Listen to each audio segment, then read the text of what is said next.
Ողջույն սիրելի հետևորդներ, US Armedia-ի YouTube-յան ալիքում ԱՄՆ գլխավոր լուրերն են ձեր ուշադրության ենք ներկայացնում ԱՄՆ-ում տեղի ունեցող իրադարձությունների գիրակնօրյա քրոնիկոնը։ Նախագահ Դոնալդ Թրամփի վարչակազմը հրահանգել է դադարեցնել ICE կողմից ձերբակալությունները ֆերմաներում, հյուրանոցներում եւ ռեստորաններում։ Այս որոշումը կայացվել է այն բանից հետո, երբ բիզնես ոլորտի ղեկավարներն ահազանգել են, որ ներգաղթի խստացված քաղաքականությունը վնասում է աշխատուժին ու տնտեսությանը։ Որոշումը վերաբերում է այն ճյուղերին, որոնք զգալիորեն կախված են արտասահմանցի աշխատուժից, այդ թվում առանց օրինական կարգավիճակի ներգաղթյալներից։ ICE գործողությունների սահմանափակումը դիտարկվում է որպես զգալի շրջադարձ, հաշվի առնելով Թրամփի նախընտրական խոստումը արտաքսել միլիոնավոր անօրինական ներգաղթյալների։ Նախագահն ավելի վաղ ակնարկել էր այդ քայլի մասին, ասելով, որ չեն կարող ֆերմաներից մարդկանց տանել, քանի որ դա կփլուսի գյուղատնտեսությունը եւ հյուրանոցային բիզնեսը։ Երկրով մեկ ICE ձերբակալությունների ծավալները վերջին շաբաթներին կտրուկ աճել են։ Այս պահին կալանավայրերում պահվող ավելի քան 56,000 ներգաղթյալ կա,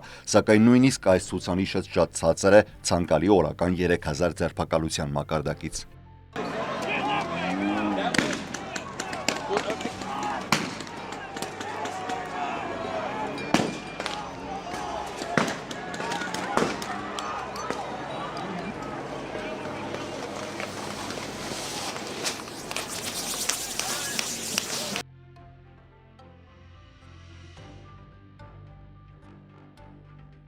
Լոս Անջելեսից մինչև Ֆլորիդայի West Palm Beach հազարավոր ամերիկացիներ մասնակցել են ցույցերի, դատապարտելով նախագահ Դոնալդ Թրամփի ագրեսիվ քաղաքականությունը խոշոր քաղաքներում։ Ցույցերը կազմակերպված էին ոչ թագավորներին No Kings խորագրի ներքո, ընդգծելով, որ ոչ մի մարդ բարձր չի կարող լինել օրենքից։ Թրամփը պետք է հեռանա, մենք թագավոր չենք ուզում, վանկարկում էին բազմաթիվ ցուցարարներ։ Հակաթրամփյան խմբերն անցկացրել են մոտ 2000 ցույց տարբեր մասշտաբներով, արտահայտելով դիմադրություն Թրամփի նախագահությանը, որը վերսկսել է այս տարվա հունվարից։ Ավելի վաղ նախագահ Թրամփը կարգադրել էր ազգային գվարդիայի եւ ծովային հետևակի ուժերի տեղակայումը Լոս Անջելեսում մի պատասխան ներգաղթի գործողությունների դեմ կազմակերպված փողոցային բողոքի ցույցերին, պնդելով, որ դա անհրաժեշտ է անկարգությունները կանխելու համար։ Երեկ Լոս Անջելեսում եւ ոչ միայն ոստիկանությունը լուսաձայնային նռնակներ արցունքաբեր գազ է կիրառել։ Լոս Անջելեսում ցուցարարները պնդում են խաղաղ էին, երբ հեծյալ ոստիկանները հարձակվել են եւ սկսել մարդկանց հրել։ Վիրջինիայում ցուցարարների մեջ մեքենա է մխրճվել, մի մարդ է վիրավորվել։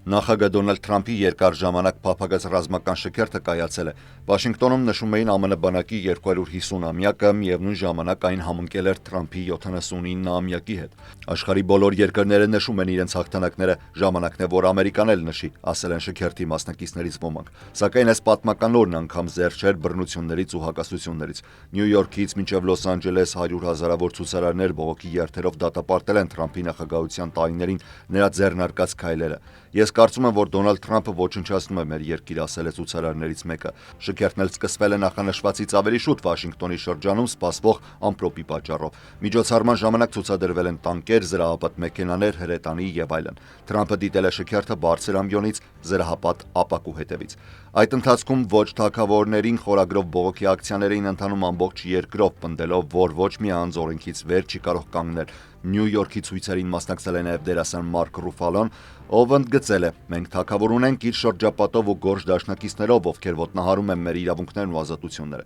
Ցույցերը հիմնականում խաղաղ բնույթ էին կրում եւ համարվել են Թրամփի իշխանության վերադարձից ի վեր ամենամեծ հակադրությունը։ Ըստ պաշտոնյաների, շքերթը, որն անցկացվեց Վաշինգտոնում Սահմանադրության պողոտայում, կարող է արժանալ ԱՄՆ բանակին մոտ 25-ից 45 միլիոն դոլար։ Քննադատները շքերթը համարել են անտեղի ծախս, հատկապես երբ Թրամփը խոստանում է կրճատել դաշնային ծախսերը։ Մինեսոտայում շարունակվում է մարդասպանի լայնածավալ որոնումները, որը կասկածվում է դեմոկրատ նահանգային օրենսդիրի սպանության մեջ։ Նահանգապետ Թիմ Ուոլթսը սպանությունը որակել է քաղաքական դրդապատճառով սպանություն, հավելելով. «Մեր նահանգը կորցրեց մեծ առաջնորդի, իսկ ես ամենամտերիմ ընկերներից մեկին»։ Ոստիկանությունը որպես կասկածյալ է ճանաչում 57-ամյա Վենս Լյութեր Բոլթերին։ Իրավապահները կոչ են արել բնակիչներին, եթե տեսնեն նրան, անմիջապես զանգահարեն 911։ Բոլթերը ֆիքսվել է Մինեսոտայի նախկին ներկայացուցիչների պալատի խոսնակ Մելիսա Հորտմանի եւ նրա ամուսնու Մարկի տան մուտքի մոտ ոստիկանական մեքենայի տեսք ունեցող ավտոմեքենայով։ Զույգը սպանվել է, իսկ կասկածյալը փախուստի է դիմել։ Ոստիկանության հայտնած տվյալներով մեքենայի մեջ եղել է Բոլթերի կողմից գրված մանիֆեստ եւ թիրախային ցուցակ, որտեղ ներառված են մի շարք քաղաքական գործիչներ եւ հաստատություններ։ Ցուցակում եղել են տասնյակ դեմոկրատական քաղաքական գործիչներ, ներառյալ նահանգապետ Ուոլթսը։ Ոստիկանությունը նաեւ հաստատել է, որ սա երկրորդ հարձակումն է։ Նույն կասկածյալը շաբաթ օրը կրակել է եւս մեկ դեմոկրատ օրենսդիրի եւ նրա կնոջ վրա վերջիններիս տանը։ Չնայած հստակ դրդապատճառ դեռևս հրապարակված չէ, կասկածյալի մեքենայում հայտնաբերվել են No Kings գրությամբ թռուցիկներ։ Դա կապվում է Միացյալ Նահանգներում անցկացվող հակատրամփյան ցույցերի հետ, սակայն իրավապահները նշում են, որ դեռևս ուղիղ կապ այս շարժման եւ կասկածյալի միջև չեն հաստատել։ FBI-ը հրապարակել է Բոլթերի լուսանկարը, որտեղ նա կրում է դիմակ եւ ոստիկանության համազգեստին նման հագուստ։ Միացյալ Նահանգներում հանրապետական եւ դեմոկրատ քաղաքական գործիչները խորը վշտով եւ զայրույթով են արձագանքել դեպքին, կոչ անելով մեղմացնել քաղաքական հռետորաբանության սրումը։ Նախագահ Դոնալդ Թրամփի վարչակազմը քննարկում է մուտքի արգելքի զգալի ընդլայնում հնարավոր արգելք կիրառելով եւս 36 երկրի քաղաքացիների նկատմամբ։ Այս մասին հայտնում է Reuters-ը հղումանելով Պետդեպարտամենտի ներքին փաստաթղթին։ Փաստաթղթում ներկայացված է տասնյակ մտահոգություն կապված այդ երկրների հետ եւ կոչ է արվել վերացնել նշված խոչընդոտները։ Հիշեցնեմ, որ այս ամսվա սկզբին նախագահ Թրամփը ստորագրել էր հրամանագիր, որով մուտքի արգելք էր սահմանվում 12 երկրի քաղաքացիների համար, որպես երկրորդ պաշտոնաբարման ընթացքում մեկնարկած ներգաղթի կոշտ քաղաքականության մաս։ Այդ 12 երկրներից 7-ը գտնվում են Աֆրիկայում։ Հավելյալ քննարկվող 36 երկրներից 24-ը եւս աֆրիկյան պետություններ են։ Փաստաթղթի հեղինակը պետքարտուղար Մարկո Ռուբիոն մատնանշել է որոշ երկրների հուսալի անձնագրեր կամ փաստաթղթեր տրամադրելու անկարողությանը, ինչպես նաեւ անվտանգության տեսանկյունից կասկածելի փաստաթղթերը։ Նշվում է նաեւ, որ որոշ երկրների քաղաքացիները ներգրաված են եղել ահաբեկչական գործողությունների, հակասեմական կամ հակաամերիկյան գործունեության մեջ։ Որոշ երկրներ չեն համագործակցել Միացյալ Նահանգներից արտաքսվող իրենց քաղաքացիների վերադարձի հարցում, իսկ մյուսներից շատերը գերազանցել են վիզայի ժամկետները։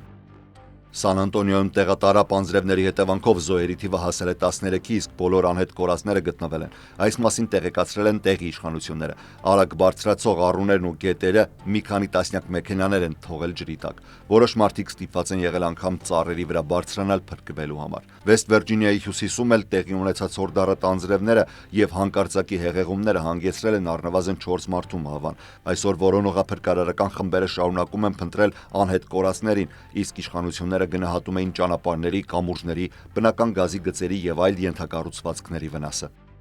Իսրայելն ու Իրանը նոր ռմբակոծումներ են իրականացրել շաբաթ գիշերը, հանգեցնելով տասնյակ զոհերի։ Միացյալ Նահանգների նախագահ Դոնալդ Թրամփը հայտարարել է, որ այս հակամարտությունը հեշտությամբ կարելի է ավարտել, միաժամանակ նախազգուշացնելով Թեհրանին չհարվածել ամերիկյան թիրախներին։ Իրանի տվյալներով ուրբաթ օրվանից սկսած Իսրայելի հարձակումների արդյունքում զոհվել են տասնյակ մարդիկ եւ միայն շաբաթ օրը 60 քաղաքացի, որոնց կեսը երեխաներ էին, երբ հրթիռը խոցել է Թեհրանի բազմահարկ բնակելի շենքը։ Իսրայելում էլ առնվազն 1 տասնյակից ավելի զոհ կա եւ հարյուրավոր վիրավորներ, քանի որ Իրանը կիրակին սկսել է պատասխան հարձակումներով։ Իսրայելի վարչապետ Բենյամին Նեթանյահուն այցելել է Բաթիամ քաղաքում հրթիռակոծված թաղամասերից մեկը, որտեղ շարունակվում էին փրկարար աշխատանքները փլուզված շենքի տակ մնացած քաղաքացիների որոնման ուղղությամբ։ Նա նշել է, որ Իրանը ծանր գին է վճարելու խաղաղ բնակիչների մահվան համար։ Իսրայելի բանակը հորդորել է Իրանի այն բնակիչներին, ովքեր ապրում են զենքի պահեստների մոտակայքում, լքել այդ տարածքները, նախազգուշացնելով, որ հարվածները կուժ գնանան։ Թրամփը նույնպես հաստատել է, որ Իսրայելի պատասխանը կշարունակի սրվել։ Թրամփը գովել է Իսրայելի գործողությունները, բայց հերքել է Իրանի մեղադրանքները, թե Միացյալ Նահանգներն անմիջականորեն ներգրաված է։ Նա նախազգուշացրել է Թեհրանին չընդլայնել վրեժխնդիր գործողությունները դեպի Միացյալ Նահանգների շահերը։ True Social հարթակում արված գրառմամբ Թրամփն ավելացրել է, որ Միացյալ Նահանգները կարող է հեշտությամբ միջնորդել Իրանի եւ Իսրայելի միջև եւ ավարտել այս արյունալի պատերազմը։ Իրանի կառավարական խոսնակը հայտարարել է, որ մինչև ուրբաթ օրվա իսրայելական առաջին հարձակումները իրենք պատրաստ էին վերսկսել միջուկային բանակցությունների 6-րդ փուլը։ Իրանի արտգործնախարարը նշել է, որ Թեհրանի գործողությունները եղել են ինքնապաշտպանական։ Միացյալ Նահանգները շարունակում է բանակցել Իրանի հետ վերջինիս միջուկային ծրագիրը խստորեն սահմանափակելու նպատակով։ Թեհրանն էլ պնդում է, որ ծրագիրը խաղաղ նպատակներ ունի, մինչդեռ Իսրայելը դա դիտարկում է որպես գոյութենական սպառնալիք։ Թրամփը չի ներկայացրել որևէ մանրամասներ հնարավոր բանակցային լուծման վերաբերյալ։ Այսօրվա համար նախատեսել էինք այսքանը։ Ես Հարություն Մինասյանն եմ։ Շնորհակալ եմ ուշադրության համար։ Առողջ եղեք։